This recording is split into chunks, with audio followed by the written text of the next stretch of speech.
Lição Bíblica Adultos, primeiro trimestre de 2020. Deus abençoe a sua classe, a sua vida, o seu ministério. Vamos para mais um trimestre. Primeira lição, Adão, o primeiro homem. O ser humano foi criado à imagem e semelhança de Deus. É a coroa da criação do Altíssimo. Entretanto, ele se corrompeu e caiu. Mas o Deus Todo-Poderoso nunca desistiu dele, por isso proveu-lhe a salvação e agora o ser humano pode andar em novidade de vida e fazer a vontade do Pai. A lição desse trimestre apresenta de modo geral a seguinte estrutura. Primeiro, o ser humano antes da queda. Segundo, o ser humano depois da queda. Terceiro, a promessa de salvação e o ser humano após a promessa. Com base nisso, o trimestre apresentará a doutrina bíblica do homem. Com base nela, desejamos que você seja edificado pela palavra de Deus somente por meio de Jesus Cristo, que o ser humano pode encontrar significado para a sua vida e a certeza da eternidade. Professora, você está no canal do professor Daniel Ramos. Espero que tenham tido uma excelente virada de ano. Que seu ano de 2020 seja cheio do conhecimento de Deus. Pela graça do Senhor, aqui estamos para a nova lição da EBD, primeiro trimestre de 2020. A raça humana, origem, queda e redenção. Do comentarista, o aclamado e conhecidíssimo Pastor Cláudio Honor de Andrade. Já na primeira lição, vamos aprender a expor que o ser humano é a coroa da criação de Deus, apresentar os conceitos e os objetivos da doutrina bíblica do homem, descrever a criação dos céus e da terra e mostrar a criação de Adão, o primeiro ser humano. Na quarta parte, conscientizar a classe acerca da missão e da tarefa do homem.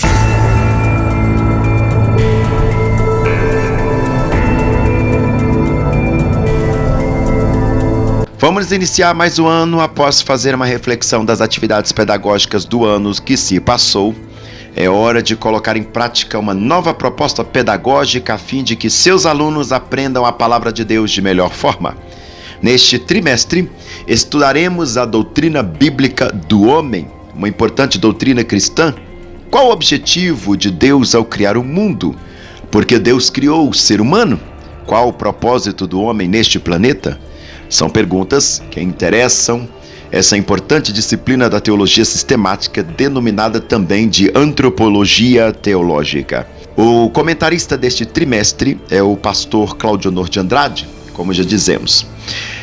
Ele é o escritor, conferencista e consultor doutrinário e teológico da CPAD.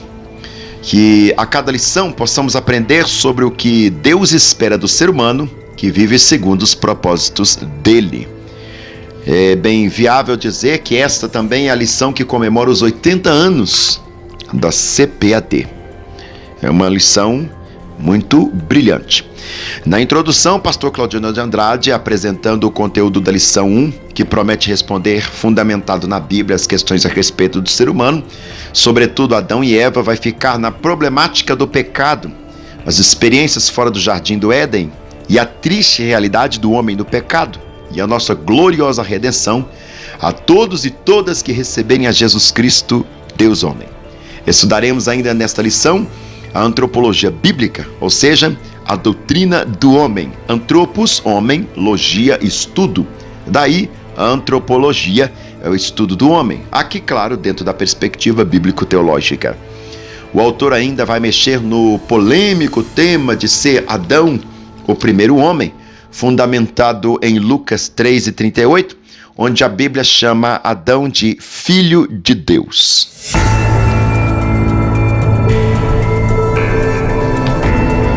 Tópico primeiro, a doutrina bíblica do homem. A doutrina bíblica do homem, entre outras coisas, busca responder essa pergunta: que é o homem? Salmo 8, verso 4. A fim de a conhecermos devidamente, teremos de defini-la, ver os seus fundamentos e estabelecer os seus principais objetivos. Como já explicamos, a palavra antropologia é tecnicamente a junção de duas palavras gregas, antropos, homem, e logia, estudo. Assim, a antropologia é o estudo do homem. Esta disciplina é a primeira a ser estudada dentro de um curso teológico, por exemplo, justamente para alicerçar toda a realidade da própria doutrina cristã, ou seja, não há necessidade de uma soteriologia, a doutrina da salvação, nem de uma cristologia, a doutrina de Cristo, se não houver uma doutrina do homem, antropologia, e em pecado, hamartiologia. Para este tópico, o autor vai se servir da declaração de fé das Assembleias de Deus, que nós temos N vídeos aqui para falar sobre esse assunto. Tem inclusive uma playlist completa que você vai ver aí nas indicações. Estes são os objetivos da doutrina bíblica do homem.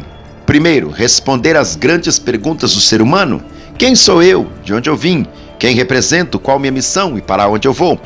2. Mostrar a dependência do homem em relação a Deus, o Criador e mantenedor de todas as coisas. 3. Levar o homem a reatar a sua comunhão com Deus através de Jesus Cristo, o homem perfeito. E finalmente 4. Consolar-nos quanto ao nosso destino eterno por meio do sacrifício de Jesus Cristo, verdadeiro homem e verdadeiro Deus. Em síntese, a doutrina bíblica do homem é o estudo sistemático das verdades bíblicas em relação ao ser humano. Para despertar o seu aluno, a EBD nesse trimestre tenha sempre como alvo as perguntas. Qual o objetivo de Deus ao criar o mundo? Por que Deus criou o ser humano? Qual o propósito do homem neste planeta? A doutrina bíblica do homem busca respondê-las, levando sempre em conta a atividade salvífica de Deus apresentada conforme as Escrituras. Uma sugestão é mandar essas perguntas no grupo do WhatsApp na semana anterior à aula, para despertar o aluno vir atrás das respostas. Todo grupo ou toda sala de aula hoje acaba tendo um WhatsApp. Ou se não, é uma boa ideia. Forma um grupo de WhatsApp e vai mandando essas perguntas aí e fala para ele, você vai ter todas essas respostas na próxima aula, que é no próximo domingo. Estratégia, né, irmãos? Tópico 2. Vamos lá? Tópico 2. A criação dos céus e da terra. É óbvio que o autor ia retomar a perspectiva bíblica da criação dos céus e da terra. Afinal, antes de falar da criatura, deve-se contextualizá-la, ou seja, colocar a criatura do Criador no centro de toda a criação. Então, o pastor Claudionor vai elucidar de forma sucinta toda a obra da criação, como eu disse, de forma breve, apenas para contextualizar. Muito cuidado para não se perder neste debate, aqui neste ponto, assim você vai comprometer toda a lição. O assunto aqui não é necessariamente toda a existência temática, que a EBD não se dispõe de ferramenta, nem mesmo de tempo para discorrer, nem mesmo apresentar as teses exaustivas. O assunto é o homem, mulher, enquanto criatura de Deus, né? Centraliza homem e mulher. Assim, o autor passa brevemente pela criação dos céus e dos anjos, salientando que tudo o que Deus cria é com inigualável sabedoria. Honestamente, esse trecho é dispensável, uma vez que estamos falando do Criador de tudo o que existe, e sua infinitude e saber. Ficar com muito... Como é que eu vou usar a palavra aqui agora? Ficar com muito pietismo em sala de aula pode confundir o aluno, sobretudo o visitante, de que não é uma aula, e sim uma liturgia, adoração ou qualquer coisa do tipo. Assim, o aluno não vai participar com as suas indagações dentro da lição, temendo prejudicar o protocolo próprio da liturgia. Em síntese, no tópico 2, Deus criou os céus e a terra e tudo o que neles há, e por isso o autor busca ilustrar com o trecho de Ken Ham, Criacionismo, Verdade ou Mito? Respostas para as 27 questões sobre criação, evolução e Bíblia. É um texto publicado pela CPAD em 2011, ele usa a página 43. Faça essa leitura com seus alunos desse trecho. Não carece de muita explicação, mas de ilustrações já feitas pelo próprio texto. Que texto é esse? Vamos lá? Abre aspas.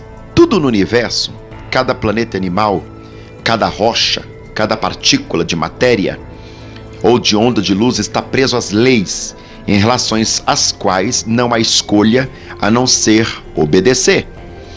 A Bíblia nos diz que existem leis da natureza. as ordenanças dos céus e da terra, Jeremias 33, 25. Essas leis descrevem e forma como Deus normalmente realiza a sua vontade no universo. A lógica de Deus está construída no universo, por isso, o universo não é puro acaso nem arbitrário. Ele obedece às leis da química que se originam, logicamente, pelas leis da física, muitas vezes das quais se podem ter origem lógica de outras leis físicas e da matemática. As leis mais fundamentais da natureza existem apenas porque Deus quer que existam. Elas são a forma lógica e ordenada como o Senhor mantém e sustenta o universo que criou. O ateísta é incapaz de considerar as condições de ordem lógica do universo, porque o universo obedeceria às leis se não houvesse legislador. Todavia, as leis da natureza são perfeitamente consistentes da criação bíblica. Tópico 3.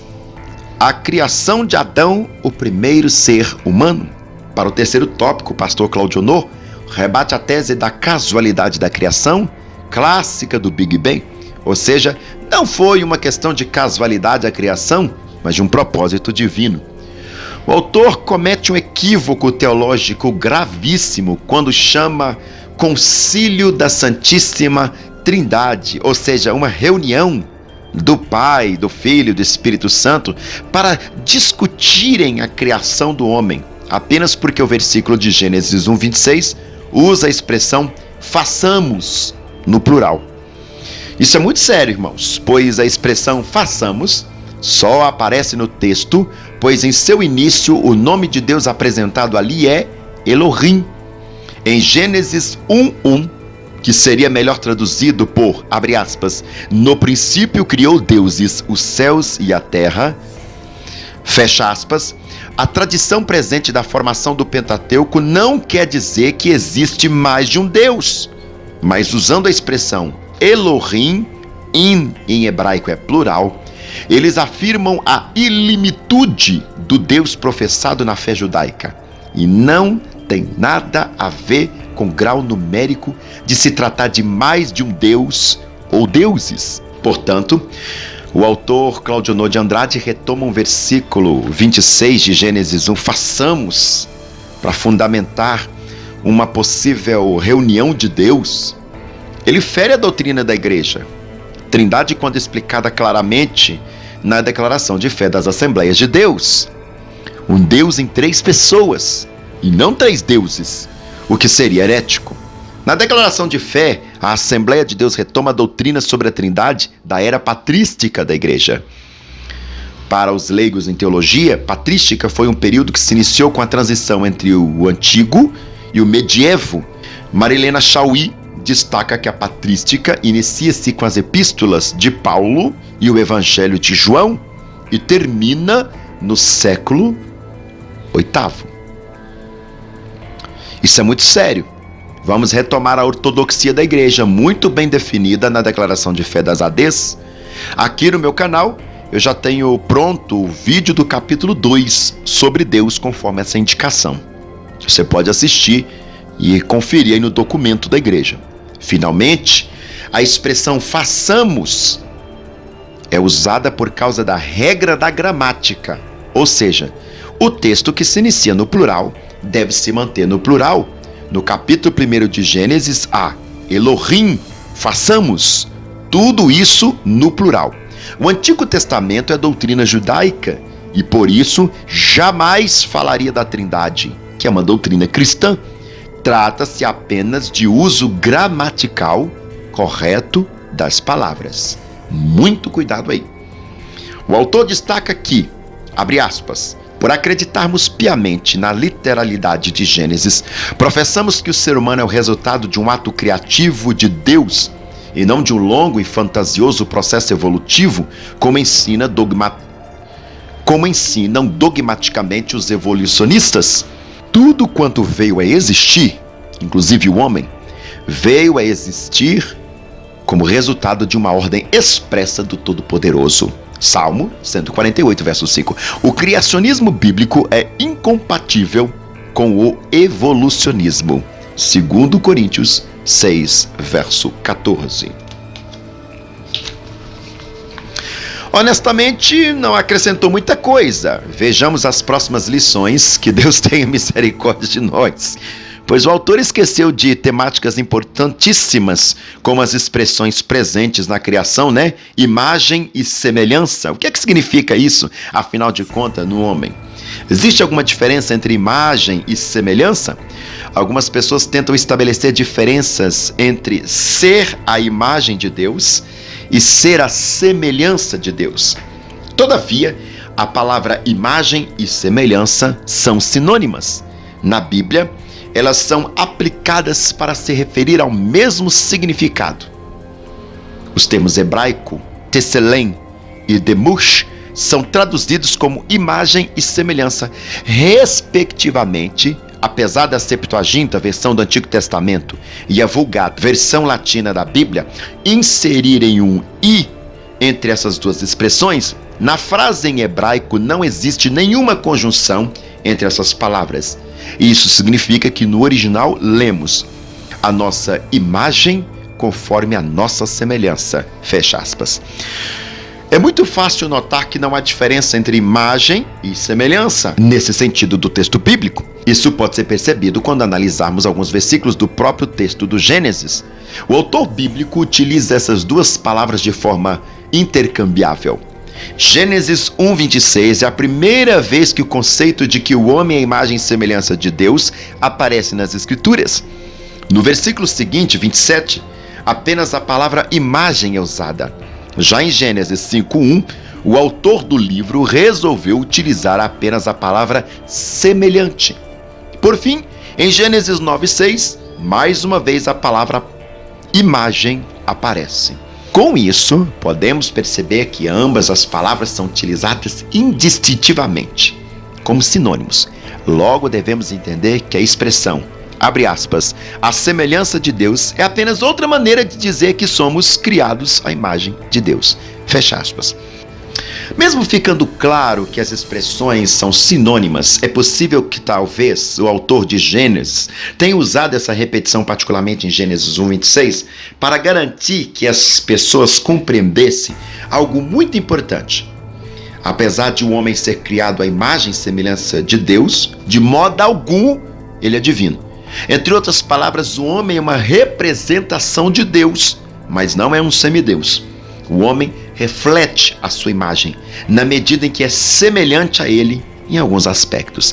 A boa notícia é que a palavra de Deus nos revela que essa qualidade danificada pelo pecado é em Cristo restaurada. Romanos 8:29. Cristo é a perfeita imagem do próprio Deus. Colossenses 1:15. Ao nascer de novo, a imagem de Deus no homem começa a ser reconstruída de modo que o verdadeiro seguidor de Cristo torna-se como ele, em justiça e retidão. Efésios 4:24. Sobre o cristão, como sendo imagem e semelhança de Deus, talvez a melhor definição seja dizermos que, quando o homem é regenerado, ele passa a ser a imagem redimida de Deus. Paulo descreve exatamente sobre isso. Ele diz que o cristão genuíno se reveste do novo homem, abre aspas, que se refaz em pleno conhecimento segundo a imagem daquele que o criou. Fecha aspas, Colossenses 3:2. Vamos para o quarto tópico, a missão e a tarefa do homem. Primeiro, glorificar a Deus. O Senhor criou-nos a fim de refletirmos a sua excelsa glória e majestade. 1 Coríntios 11:7. Segundo, propagar a espécie. Deus ordenou também ao homem a deixar as casas dos pais e unir-se à sua esposa a fim de multiplicar e preservar a sua espécie humana. Gênesis 1:28, 2:24. 3. Governar e administrar o planeta. Deus, em primeiro lugar, criou a terra e tudo que nele há. Gênesis 2:1. Em seguida, criou Adão, que, tendo por lar o jardim do Éden, recebera como tarefa inicial dar nome a todos os animais e guardar o paraíso. Gênesis 2:15, verso 19. A síntese do tópico 4, que pela primeira vez eu estou vendo isso, tem muito tempo que eu não vejo o tópico 4. A missão do homem, outorgada pelo Criador, é glorificar a Deus e propagar a espécie e administrar o planeta.